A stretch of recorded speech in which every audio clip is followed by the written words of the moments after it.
qui a un petit peu changé juste parce que j'ai changé de côté du chalet, mais ça on s'en fiche. Ça fait super longtemps que je me suis plus posée devant ma caméra pour faire une vidéo où je parle. Il y a extrêmement de gens qui passent sur la route aujourd'hui et la piscine de la voisine, le moteur fonctionne, donc le moteur de la pompe. Donc il se peut qu'il y ait beaucoup de bruit de fond de cette vidéo, ça me saoule.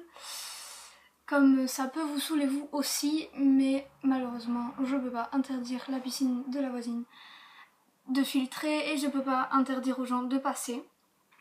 J'ai l'air extrêmement blanche simplement parce que premièrement j'ai pas beaucoup bronzé cet été et deuxièmement la lumière est pas géniale, c'est la lumière naturelle mais elle est pas géniale parce qu'il fait pas extrêmement beau aujourd'hui non plus. Donc voilà pour les petits soucis de cette vidéo. On revient pour une vidéo blabla parce que ça fait extrêmement longtemps que je n'ai plus fait ça. Et on revient pour parler d'un thème qui m'énerve, me choque, me touche. Voilà. Donc on revient aujourd'hui pour parler d'harcèlement.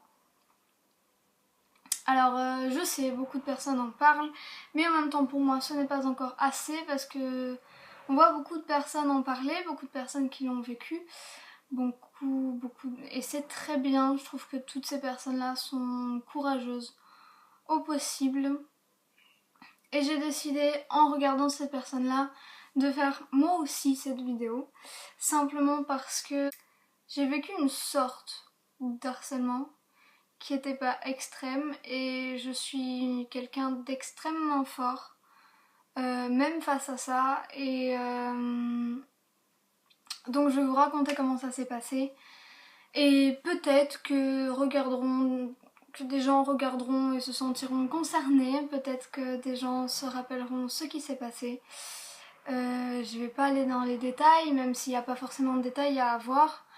Voilà, donc je vais vous raconter tout ce qui s'est passé. Premièrement. Alors, tout d'abord, ça s'est passé en 3e, donc actuellement je suis en terminale, donc ça a commencé il y a 3 ans de ça maintenant. Je suis donc toujours dans mon collège de ma ville, mon collège de secteur, et je retrouve mes amis, je suis dans une classe avec tous mes amis, je suis extrêmement contente, et je me dis que cette année ne peut pas mieux commencer. Donc, vous savez, au collège, vous avez des petits amours de jeunesse qui, quand vous les quittez, ça vous fait mal, mais en même temps, vous savez que c'est pas très important. Et pour moi, ça a été l'année la pire. Simplement parce que en 10 mois de cours, je suis sortie avec vraiment pas mal de mecs. Même si c'était des relations où on se voyait à peine dans le collège, parce que même les 3 quarts du temps, pour certains ils étaient même externes, donc je les voyais genre 10 minutes le matin, 5 minutes à la récré et c'est tout. Donc voilà, je les voyais même pas en dehors du collège. Donc allez, on va dire jusqu'aux vacances de Noël, tout s'est à peu près bien passé. Sauf que, au bout d'un moment, j'étais dans un grand groupe d'amis, on était beaucoup, on était vraiment pas mal, et je ne sais pour quelle raison, je me suis embrouillée avec celle qui, on va dire, dirigeait le groupe. On était un petit groupe de 5 de base et nous 5, on dirigeait tous les autres. On était toujours devant, on prenait toutes les initiatives et les autres suivaient. C'est un peu dommage de dire ça parce que déjà à partir de ce moment-là, c'est pour moi une sorte d'harcèlement. Pour moi, dans un groupe, personne ne doit... Il y a toujours quelqu'un qui dirige, qui prend plus d'initiatives que d'autres, mais tout le monde doit prendre des initiatives. Enfin bref. Donc j'étais dans ce groupe-là, j'étais assez bien, j'étais soutenue par des amis. Et en dehors à peu près de ce groupe-là, enfin en dehors mais pas trop non plus, j'avais donc ma meilleure amie qui est toujours là, que j'aime énormément et que je la kiffe de ouf, qu'elle me manque trop, je vais pleurer au secours. c'est Ilona, vous la connaissez, et si tu regardes cette vidéo, je t'aime, je t'aime, je t'aime, je t'aime, tu me manques trop. Si vous voulez aller voir sa chaîne, je vous la mets en barre d'infos. Qui elle a toujours été là, et au bout d'un moment ce groupe a décidé, je me suis embrouillée avec celle qui dirigeait vraiment tout. Et là c'est parti en couille. Je vais pas mâcher mes mots, mais là c'est parti en couille. La fille s'est énervée, on a voulu régler nos problèmes juste nous deux. Sauf que très vite, étant pour sa part une grande pipelette, elle a très vite tout raconté à sa manière à tout le monde. Et je suis passée pour une pute. Très vite, des rumeurs ont tourné comme quoi j'étais une pute, je couchais avec toute la ville, que je m'étais fait tous les mecs et que voilà quoi, que j'étais une pute. Et je vais pas mâcher mes mots parce que je suis désolée, mais c'est comme ça. Et donc à partir de là on commençait, certaines personnes m'ont lâché, d'autres m'ont dit qu'ils me lâcheraient pas et ils m'ont lâché quand même, d'autres m'ont dit qu'ils me lâcheraient pas, ils ont fait semblant de me lâcher. Et au bout d'un moment, j'ai rencontré mon copain actuel avec qui s'est passé certaines choses, mais ça on s'en fiche. Donc au bout d'un moment, après être sortie avec vraiment pas mal de mecs, ce qui a fait ma réputation de pute, je suis sortie avec mon copain actuel, donc Valentin. Et il a toujours été là avec Ilona et il a essayé de me remettre dans le groupe. Et un jour, il a eu fini avant moi. À la récré de 16h, j'ai été prise à partie par la moitié du groupe, y compris la moitié des mecs, qui sont venus me dire que j'étais une pute, que j'avais rien à foutre là, qu'il fallait que je crève, que j'avais qu'à me pendre. Tout plein de choses comme ça. Je me suis effondrée. Je me suis vraiment effondrée et à ce moment-là, c'est Ilona et son copain qui m'ont ramassée. Donc de là, ils ont pris parti pour moi. Et les autres sont partis. Je suis allée en cours avec donc ces mêmes personnes. Ilona n'était pas dans ma classe. Son copain non plus. Donc j'étais vraiment seule. J'étais dans le groupe où il y avait tous ces gens-là et personne de mon côté. Donc j'étais vraiment seule et quand je suis sortie, je me suis effondrée. On se retrouvait toujours avec le groupe près du parking. Et là, je suis allée près du parking parce que j'avais toujours des amis dans ce groupe-là. Et mon copain m'attendait. Je sais pas comment ça se fait qu'il m'attendait parce que si je me rappelle bien, c'était pas prévu. Et là, ça a été le début de l'enfer. Et s'en est suivi des insultes en cours, des insultes dehors par des gens que je connaissais pas, des insultes sur le téléphone, des appels masqués où on me faisait des blagues absolument pas marrantes. Une fois on m'a fait croire que quelqu'un était devant chez moi et qu'il allait rentrer et venir me buter quoi. C'est allé un peu loin je trouve. Pour des gens qui se sont juste mêlés d'une embrouille qui avait rien à voir avec eux. Donc voilà, à partir de là, j'ai eu mon brevet avec mention assez bien et je me suis dit c'est nickel, je vais pouvoir partir. J'ai appris que j'étais acceptée dans mon lycée en général. Et donc je suis partie en vacances, le cœur extrêmement lourd. Alors, à partir de là, je ne sortais pas de chez moi. J'ai été très forte tout au long de l'année, pendant 5-6 mois. Très très forte. Et l'été a fait que j'étais seule chez moi, que mon copain venait souvent, mais que j'étais quand même seule. Que la nuit, quand t'as 14 ans et que t'es un vent normal, t'es toute seule dans ton lit et je dormais pas, je mangeais pas, je sortais pas, j'avais plus d'amis, j'avais tout perdu, il me restait juste Ilona et 2-3 personnes. Ainsi que tous mes amis en Belgique, ça c'est évident, mais voilà. Et cette année-là, j'ai retrouvé des amis en Belgique. Et enfin un ami spécifique en Belgique et ça m'a fait un bien fou. Je suis rentrée dans mon lycée extrêmement stressée de retrouver certaines de ces personnes-là. Je me suis retrouvée dans une classe j'étais en seconde avec enseignement littérature et société. Et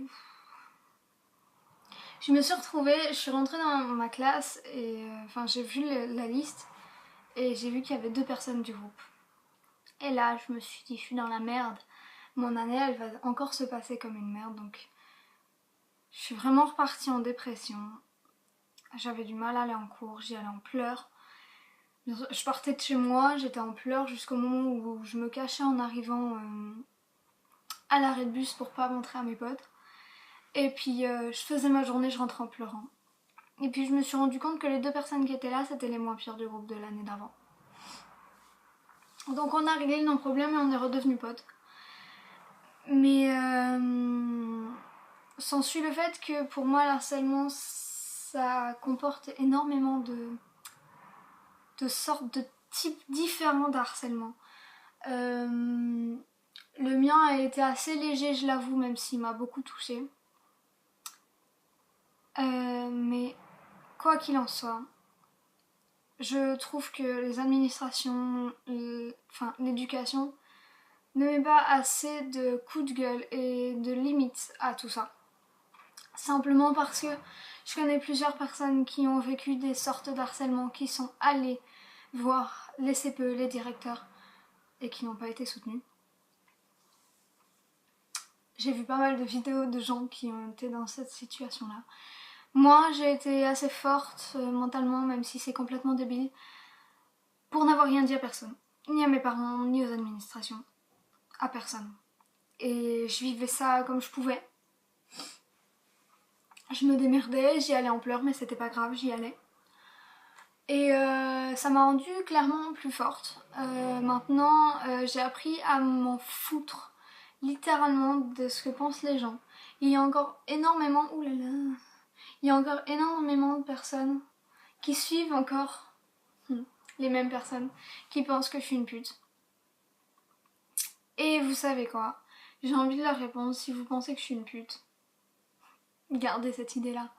Moi, j'en ai rien à foutre. Clairement, que vous croyez que je suis une pute. Je sais qui je suis, je sais ce que je vaux, je sais ce que j'ai fait dans ma vie, avec qui et comment. Donc, ceci dit, les mecs en question avec qui je suis sortie, beaucoup, ça a été des erreurs des erreurs et on est encore amis. Et clairement, même eux vous diront que on se voyait pas en dehors du collège et que c'était rien comme relation, c'était de la merde. Et quel que soit l'harcèlement que vous vivez, parlez-en. Que ce soit si vous avez peur d'en parler aux administrations ou à vos parents, parlez-en à vos amis. Parlez-en. Et surtout, ne vous laissez pas faire, soyez plus fort. Laissez les autres parler parce que les 3/4 des gens qui parlent sont des gens jaloux. Les autres ne sont que des suiveurs. Donc vous avez affaire ou à des gens jaloux ou à des moutons. Et Dieu sait que des moutons, il y en a énormément. Ce sont des gens qui n'ont pas d'avis et qui se font un avis sur ce que l'on leur dit, sans même vérifier les sources, sans même vérifier ce qui se passe, sans prendre l'avis de l'autre personne en question. Et donc ça ne les dérange pas, puisqu'ils ont l'impression que ce qu'ils ont entendu c'est la vérité, d'aller pour eux mettre les choses au clair avec quelqu'un qui n'y peut rien, et donc lui pourrir la vie. Mais quoi qu'il en soit, pour moi dans la vie, il faut se créer une carapace et ne rien dévoiler à personne, sauf à quelques personnes. Sauf aux vrais amis qui sont toujours là pour vous, qui ont toujours été là pour vous. Mais sinon, faites-vous une carapace, laissez pas les gens parler. Enfin, soit vous les laissez pas parler et vous leur prouvez par A plus B que c'est de la merde ce qu'ils disent et que vous valez 1000 fois mieux, soit laissez-les parler, faites votre vie et soyez heureux. Parce que la vie, elle est courte, elle est extrêmement courte. Et il faut être heureux du début jusqu'à la fin, même si c'est dur. Donc s'il vous plaît, ne vous laissez pas faire, laissez les gens parler ou prouvez-leur que vous n'êtes pas des merdes. Et vous savez quoi? Rebellez-vous contre ces cons-là. Et moi j'en suis là grâce à ça. Je suis beaucoup plus forte et maintenant je m'en fous des gens, je m'en fous de ce que les gens peuvent penser de moi. Je sais qui je suis. Et j'aime la personne que je suis parce que justement je sais qui je suis et je suis forte. Donc aimez-vous, ayez confiance en vous et foutez-vous-en. Vous êtes qui vous êtes et vous valez ce que vous valez. Mais on ne vaut jamais d'être descendu par quelqu'un d'autre. Donc je vous fais des énormes bisous. J'espère que cette vidéo, malgré le fait que j'ai failli pleurer 140 fois et le sujet vous a plu et que vous allez, si vous êtes dans le cas, en parler, ne jamais vous laisser faire. En tout cas, si vous avez des commentaires, tout ça, mettez tout en commentaire sous cette vidéo sur Instagram ou sur Facebook. Tous les liens sont dans la barre d'infos. Et je vous fais d'énormes, énormes bisous. Soyez heureux.